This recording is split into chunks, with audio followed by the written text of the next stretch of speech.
네, 안녕하세요. 손순입니다. 네, 오늘은 유튜브로 보다가 또 재밌는 3D 프린터를 하나 발견해서 소개해 보려고 영상을 찍습니다. 이 마라톤이라고 하는 프린터고요. 폼봇이라는 회사에서 예약 판매를 하고 있는 프린터입니다. 이 회사는 지금 보니까 보론 시리즈나 기타 3D 프린터 시리즈들을 약간 DIY 형식으로 생산해서 판매하는 회사가 아닌가 싶은데, 사실 제가 보론 시리즈 3D 프린터 세대가 아니다 보니까 저는 혹시 그 이전 세대의 3D 프린터를 갖고 놀다가 작년에 이제 다시 벤브랩의 등장과 함께 3D 프린터에 관심을 갖게 된 옛날 화석 같은 사람이라 사실 보론 시리즈를 잘 몰라요. 그래서 이 폼봇이라는 회사를 제가 잘 모르는 것도 있을 수 있는데, 어쨌든 저는 처음 들어본 회사입니다. 유튜브를 보다가 이런 영상을 발견했어요. 네, 그래서 엄청 기존에 존재하지 않았던 엄청나게 좋은 3D 프린터가 있다 이런 영상이 있어서 한번 재밌게 봤습니다. 네, 보다가 완벽한 프린터는 아직 존재하지 않지만 이 마라톤이 그거에 가깝다. 클리퍼 펌웨어를 이용하고 독립적인 IDEX라고 하죠. 되어 있다고 하는데 어떠한 프린터인지 좀 관심이 생겨서 좀 홈페이지 살펴보다가 꽤나 매력적인 것 같아서 한번 영상에 담아보려고 합니다.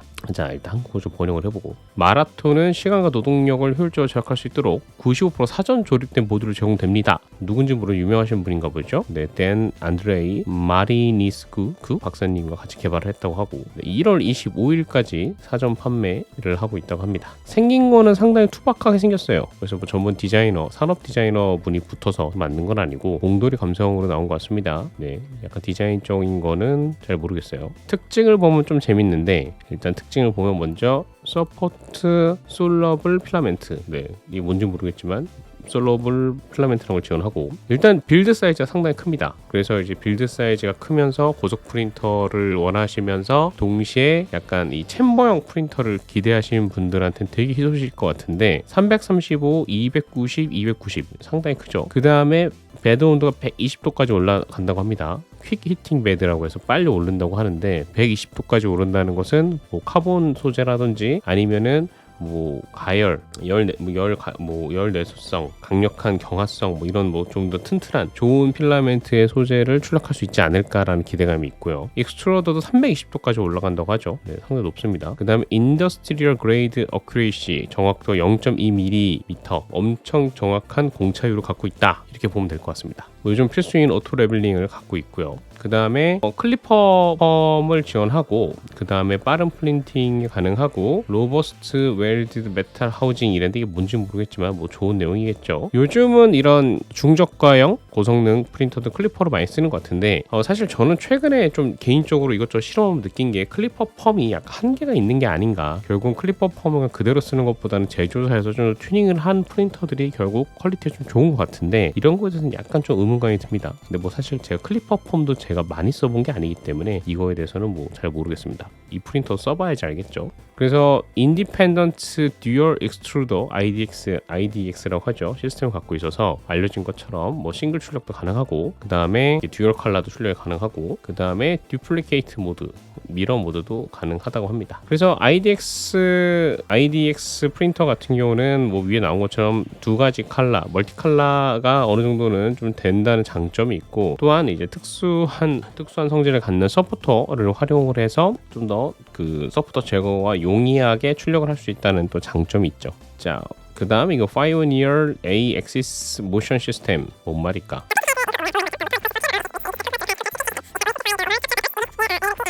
좋은 얘기인 것 같습니다. 튼튼하다는 얘기죠. 네, 튼튼하고 출력 잘 된다, 이런 얘기인 것 같습니다.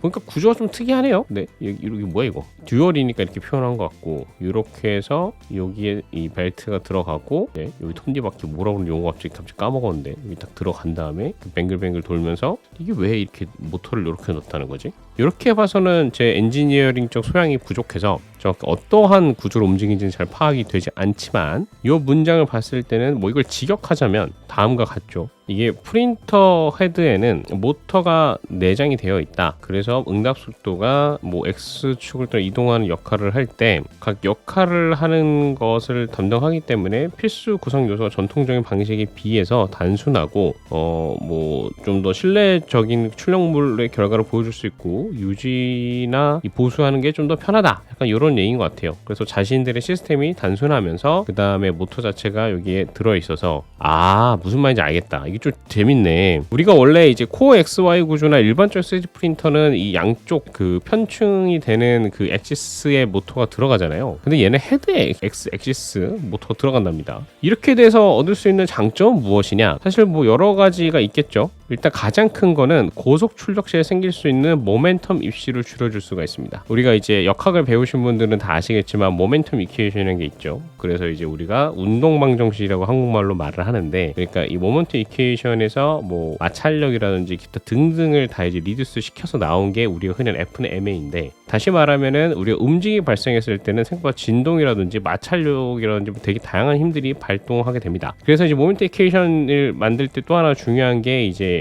모멘텀, 그러니까 축과 힘이 작용되는 무게 중심 사이 거리의 발동이 돼서 힘이 발생하게 되는데, 당연히 이 헤드부가 무겁게 되죠. 이 헤드부가 무겁게 되면은 이 프린터에서 좀 보면, 그렇죠? 일례로 뭐 크레딧 K1 같은 거 보면 여기 이렇게 축이 있잖아요. 이렇게 축이 X축에 대한 축이 두 개가 있고, 실제로 힘이 가동이 되는 부분 X축이죠. 여기죠. 여기에서 여기는 없나? 여기 듀얼로 있었던 것 같은데요. 여기죠. 지금 보이는 거 여기니까.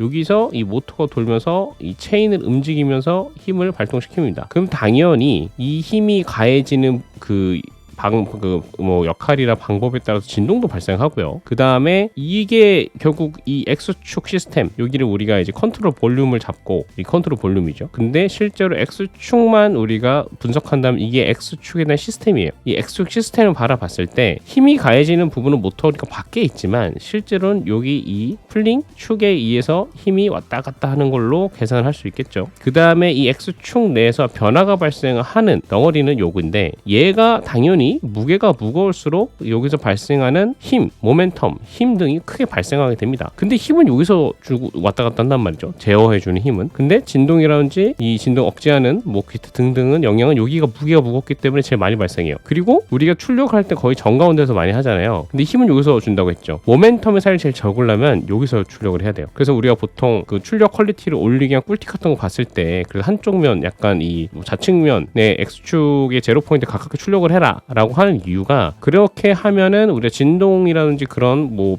부수적인 불필요한 움직임이 적어지기 때문입니다. 왜냐하면 모멘텀, 힘, 중심, 거리, 무게, 이 거리에 비례되거든요. 당연히 이 거리가 커질수록 진동이 더 많아지겠죠. 근데 이 마라톤이라고 한 프린터는 여기에 헤드부가 제대로 표현이 안 돼 있어서 어떻게 되는지 모르겠지만, 이 헤드부 제일 무겁다고 했잖아요. 근데 여기에다가 Z축 모터를 박아버렸습니다. 그래서 우리가 X축에 대한 시스템 내에서만큼은 이 힘이 나오는 과, 그 다음에 이 시스템 내에서 가장 무거운 덩어리가 되는 이 어떤 무게 중심이 되는 것에 발생하는 모멘텀 진동 이슈를 극도로 줄일 수 있는 방법을 찾은 것 같은데, 제가 좀 궁금한 거는, 그래도 이게 모르겠어요. 이건 써봐야지 알겠지만, 모터 자체의 무게도 있고, 이게 꽤 무겁잖아요. 모터 자체가 무겁고, 여기도 모터 들어가는데 익스트루더 모터 들어가죠. 그 다음에 여기서 진동이 또 발생합니다. 물론 이제 이런 모터 진동 같은 경우는 전기적으로 알기 때문에 우리가 감쇄를 하는 게 그렇게 어렵지가 않은데, 왜냐하면 이 복합재에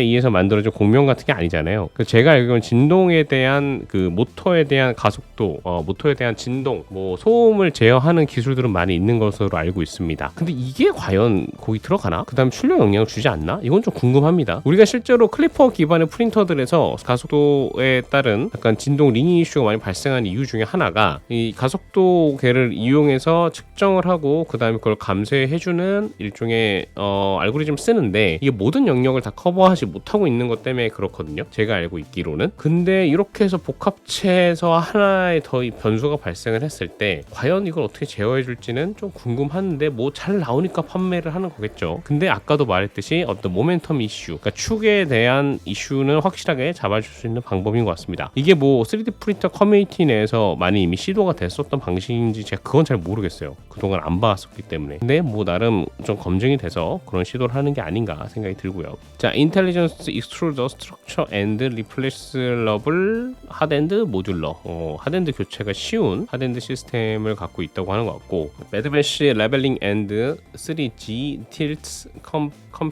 컴펜세이션? 뭐야 이거. 이렇게 아름답게 휜다고? 3축에 대한 어떤 레벨링을 해주고 고상을 해주는 게 되게 많이 된다는 것 같은데 이건 잘 모르겠습니다.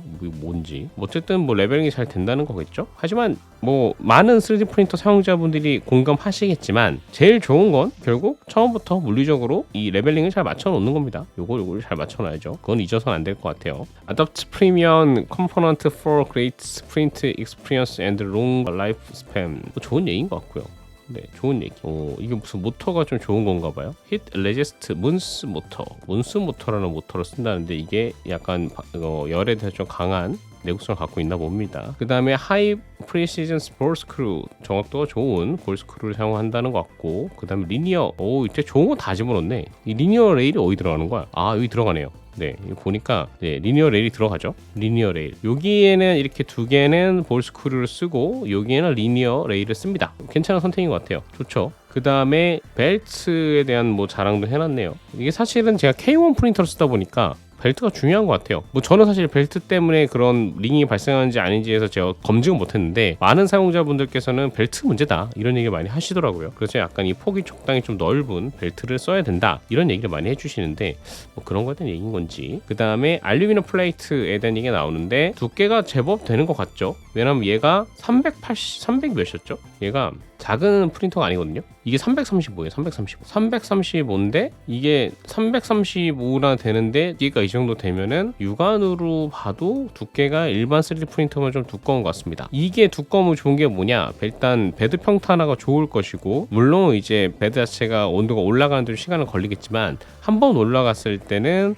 이제 온도를 유지하는 게 좋겠죠. 그 다음에 제가 맨날 이걸 보면서 뭐라고 읽는지 헷갈리는데 이번 기회에 좀 확실히 확인해야지. 네이버 백과사전한테 auxiliary function for smoother user experience, 사용자를 좀 더 위해서 보조적으로 하는 기능들이 있다고 합니다. 여기 보면은 뭐 이 링잉을 해결하기 위한 인프 쉐이핑에 대한 얘기가 있는데 이거는 뭐 클리퍼의 기능을 활용하는 거겠죠. 필라멘트를 감지하는 센서가 들어있고요. 다 달았을 때 그 다음에 전원이 꺼져더라도 뭐 이어서 사용할 수 있는 그런 기능인 것 같고, 이것도 재밌는데 인터페이스가 상당히 많습니다. 일단 USB-A 단자 두 개가 있고 랜 포트가 있고요. 그 다음에 육안으로 봐서는 얘는 USB-C 타입인 것 같고 얘는 마이크로 A 타입 얇은 거 5핀짜리인 것 같은데 요거를 왜 주지? 이건 좀 신기하네요. 이거 거의 안 쓰지 않나? 네, 이렇게만 줘도 해자인 것 같은데 그쵸? 네, 좋습니다. 어쨌든 뭐 같은 가격이면은 다운치마라고. 자, 프로덕트 파라미터를 확인해 보면 일단 모델의 이름은 넘버로 되어 있는데 마라톤 프린팅 방식은 FDM이고 빌드 사이즈는 335 by 290 by 290, 프린팅 스피드는 최대 500mm 세컨드, 노즐 디어미터 직경은 0.4mm, 필라멘트 디어미터는 1.75mm, 노즐 온도는 320도까지, 베드는 120도까지, 레이어 두께는 0.05에서 0.3mm까지를 공식 지원하고요. 바디 스트럭처는 풀리 인클로스 메탈 프레임으로 되어 있답니다. 뭐 강화철 정도로 보면 되겠죠. 그 다음에 파워 서플라이가 의외로 또 그렇게 전기를 많이 안 먹네요. 오, 이거 좀 괜찮다. 네. 350W 정도면 쓸만하죠. 네, 이게 K1 Max가 1000W가 들어갔나? 그렇게 기억이 나는데 맞나? 그쵸. 여기 보면은 파워가 1000W예요. 1000W. 네, 최대 제가 한번 찍어보니까 1000W까지 찍히더라고요. 900? 800까지 찍히던데 제가 그래서 눈물을 머금고 K1 Max 되게 좋다가 집에서 못 쓴 게 결국 전기를 너무 많이 써서 그런 건데 얘는 350W밖에 안 쓴답니다. 오, 이상하다. 왜 이상하냐면 이 K1 Max가 전기를 많이 쓰는 이유가 결국 베드 자체가 워낙 크다 보니까 이 베드를 계속 따뜻하게 유지하기 위해서 전기를 많이 쓰는 것으로 알고 있었거든요. 근데 물론 얘가 좀 더 큰 거 300by 300이니까 900이고 요게 335 곱하기 290이니까 얘가 좀 더 큰데 오히려. 근데 전기를 이것밖에 안 쓴다고? 뭔가 수상쩍으면서도 좋죠. 되면 좋죠. 근데 안 나쁠 건 없습니다. 뭐 피팅이 좀 느릴 수도 있지만 전 개인적으로 좋은 것 같아요. 그 다음에 슬라이서 마더보드는 BTT 멘타 M8P 플러스 12원이라는데 잘 모르겠고 뭔지. 커넥션 메소드는 USB, 와이파이, 인터넷 3개 클라우드 서비스를 지원하나 봐요. 뭐 자체는 아니고 아마 클리퍼 펌웨어라는 걸 대놓고 써놨으니까 뭐 관련 솔루션들이 있는 걸 활용하는 거 아닐까 싶고. 슬라이스 소프트웨어는 큐라, 심플리파이를 공식 심플리파이 3를 공식 지원하네요. 좋죠. 엑스트루더 타입은 듀얼 기어, 그 다음에 워런티 1년 동안 해주고, 머신 사이즈는 좀 크죠. 네, 머신 사이즈는 상당히 큽니다. 한 685by 669by 740이니까 사실 가정에서 놔두고 쓰긴 좀 어려울 것 같고요. 패키지 사이즈 상당히 크죠. 이거 배달하면 집에서 거의 냉장고 주문한 줄 알 것 같습니다. 일단 그 다음에 머신 무게가 미쳤네요. 33kg. 와, 무겁다. 패키지가 35kg. 와우, 이거 집에서 저 혼자 들려면 허리 나가겠는데요. 그쵸. 서포트 필라멘트는 다양한 거를 지원합니다. 그래서 PLA, ABS, PETG, 나일론, 우드, 카본 파이버, TPU, ASA, PC 등을 지원한다고 하네요. 그러니까 이 챔버형의 장점들을 다 갖고 있는 프린터인 것 같습니다. 가장 중요한 가격이 1199달러. 야, 가성비죠. 공식 가격 1399도 괜찮은 건데 출력 퀄리티가 어떻게 나오는지는 아직 사용기가 없어야 모르겠는데, 여기도 이 출력 이거 만드신 분이 그냥 자기 얘기를 하신 거지 출력 결과에 대한 얘기는 없거든요. 약간 모험을 하긴 해야 되는 것 같은데 이거 되게 땡깁니다. 사실 제가 집에 현실적으로 놔두고 쓰기는 어려운 사이즈와 그 다음에 이거 아마 소음도 좀 상당할 것 같긴 한데 근데 이거 거의 IDX 프린터에서 이 정도면 상당히 좋은 거 아닌가? 구매. 한국까지 배송이 될까요 과연? 제가 뭐 가입을 해보고 도전 한번 해보고 싶긴 한데 향후에 그건 좀 고민해보고 생각해보도록 하겠습니다. 이상으로 오늘 간단하게 한번 살펴본 마라톤이라고 하는 처음 보는 3D 프린터인데 지금까지 나왔던 클리퍼, 챔버형, 대형 사이즈 프린터 중에서는 거의 끝판왕급으로 스펙을 다 갖추고 있는 게 아닌가 싶어요. 그래서 약간 좀 의심되는 부분도 있다. 이 큰 사이즈를 하는데 와트수 그것밖에 안 되는 것도 좀 의아하고 그 다음에 아직 출력물에 대한 뭐 사진이나 그런 게 하나도 없습니다. 이런 것도 좀 의아하긴 한데 이런 몇 개 있긴 있죠. 이런 거 있긴 있는데 요거를 진짜 이 프린터를 뽑았다고? 근데 이거 3컬러잖아. 4컬러잖아. 좀 의아한 부분들이 좀 있죠. 네, 요거는 뭐 자기는 출력 사진 넣겠지만 확대샷은 없잖아요. 또 있나? 없잖아. 네, 그런 것도 좀 의아하긴 하지만 만약에 출력만 잘 된다면 정말 좋은 프린터가 맞지 않을까 싶으면서 한번 관심 있는 분들 한번 살펴보시면 어떨까 생각이 들면서 오늘 영상 여기서 마치도록 하겠습니다. 구독과 좋아요 부탁드릴게요. 감사합니다.